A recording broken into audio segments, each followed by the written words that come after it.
everyone. Thanks so much for joining me here today as we get to talk about one of my favorite subjects, comic books. My name is Jose. I love comic books. I love talking about them. I love sharing them with you. Follow me on social media. I have a descriptions in or links in the descriptions below. I just post my drawings and my art.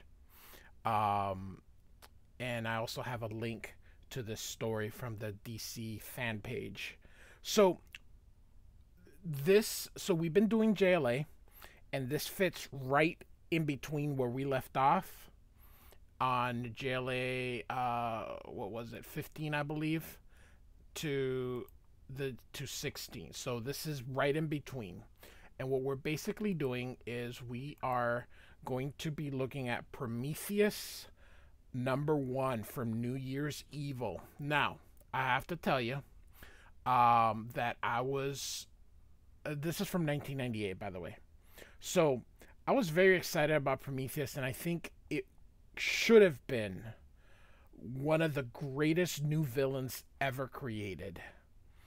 The problem is they really didn't do, other than Grant Morrison, who is the creator, they really didn't do anything with it. So Prometheus could have been one of the top 10 DC villains. Like he should be with Darkseid, Lex Luthor, and the Joker. He could have, but he isn't because DC dropped the ball. I think they just let Grant Morrison use him, and then once Grant Morrison quit, I mean, he's been here and there, but so here's our credits for this story.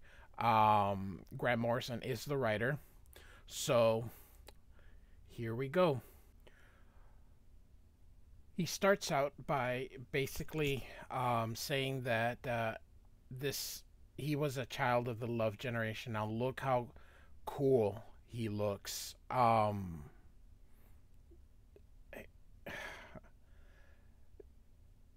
This was set up, like I said, he could have, but very badass. And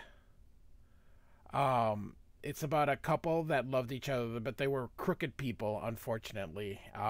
She wants to like kill everybody. He's like, sure. You can see here that they robbed the store and killed the guy, and of course here's baby little Prometheus running around. And he then goes and says, mom and dad were the coolest people he knew.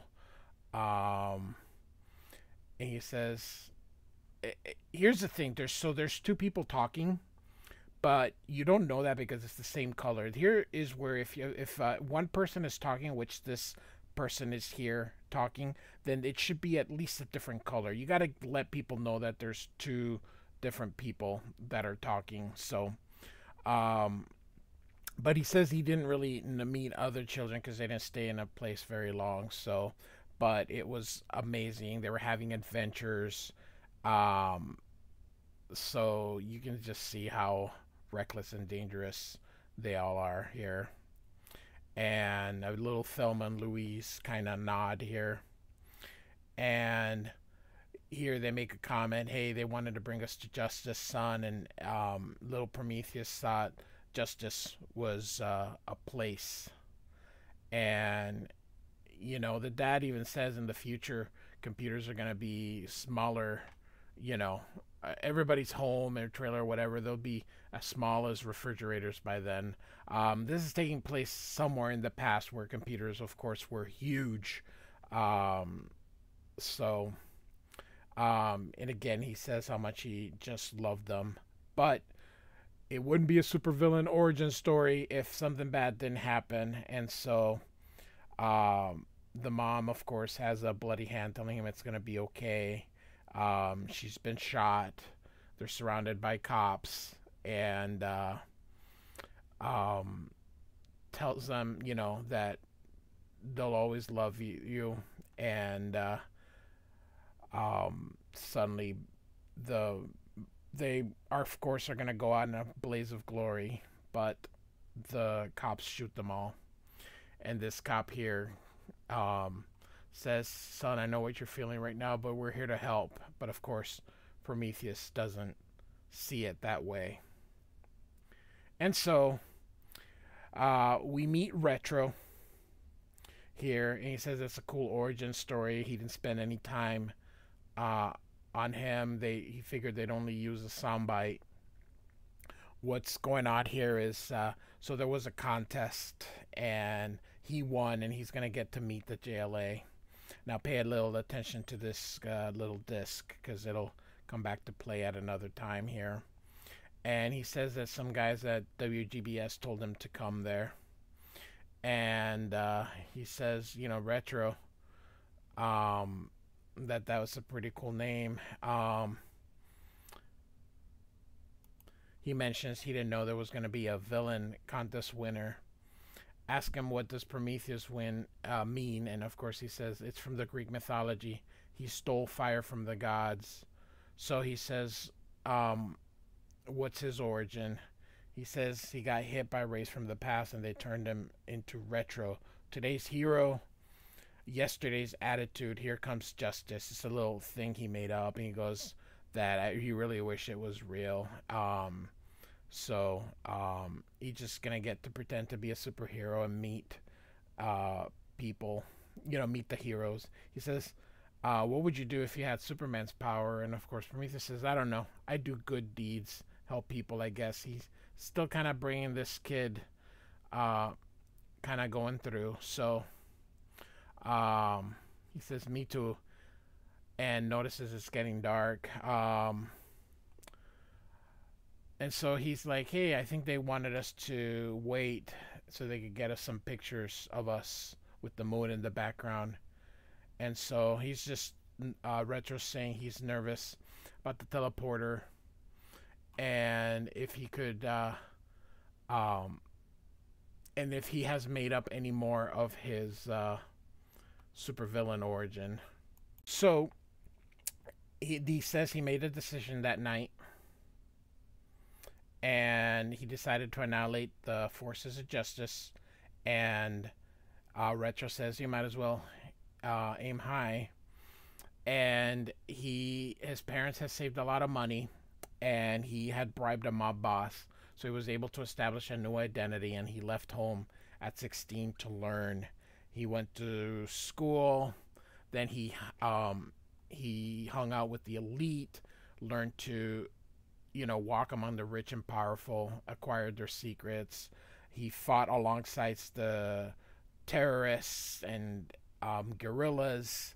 The Silat, I don't know if that's a real tribe or not, but in the jungles of Malaysia. And he went home to take care of some business.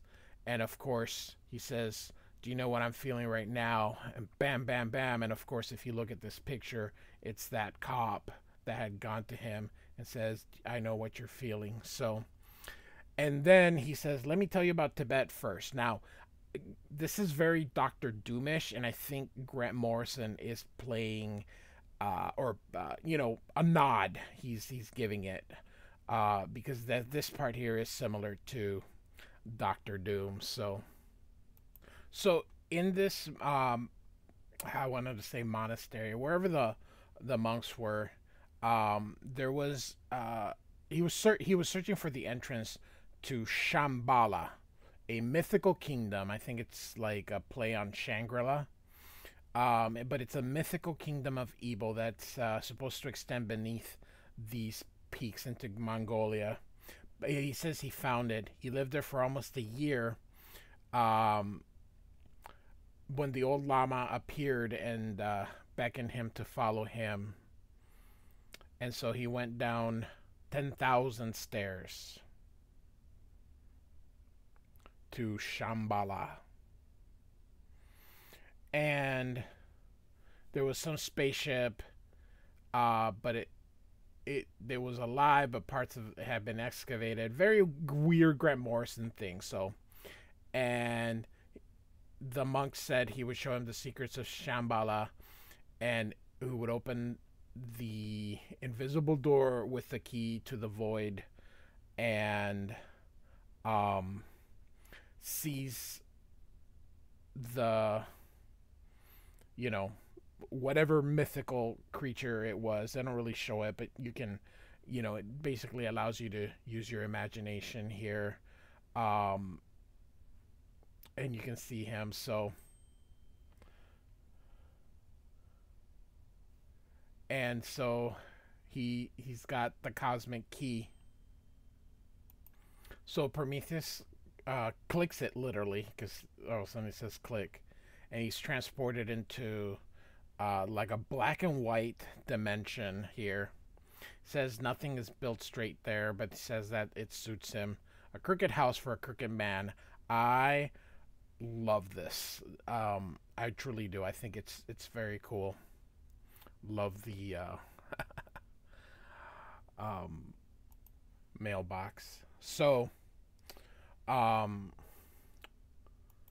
Retro thinks that is this a way to the Watchtower, and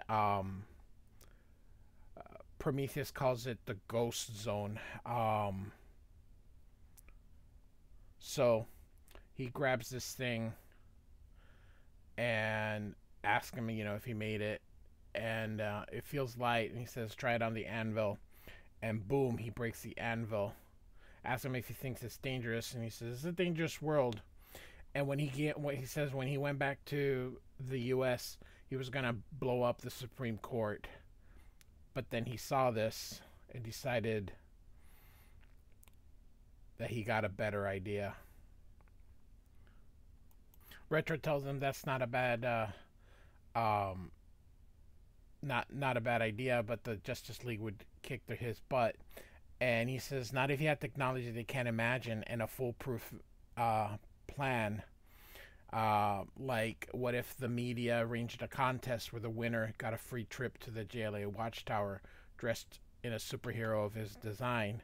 They know you weren't the real guy. He says that he had that little CD that he had in the beginning that copied everything that he needed. And then asks him, well, what happened then? And of course, he kills Retro. Then he of course says, if that was the case, the League would be in real trouble, wouldn't they? And then he says he's gonna kill them all one by one on their way into the moon base. He says, thanks, Retro, you got to help somebody after all. This is what I mean. Look how awesome Grant Morrison created this guy. I cannot tell you how badass this guy could have been. He just wasn't given the opportunity. So he sets this off, and he's here he says, Retro's dead. Ha, long live Retro. And then all the camera people are there. He says, hope I'm not too late. I was getting my origin and practicing catchphrases. Today's hero, yesterday's attitude. Everybody's out here. And of course he says, and here comes justice. So this is a one shot, but it does lead to bigger things coming up on JLA, which is why I wanted to cover it. So this is New Year's Evil Prometheus from 1998, written by Grant Morrison. So he's going to be a part of his JLA run. And man, oh man, what could have been if other people would have continued to use Prometheus. So like and subscribe. Thanks for listening.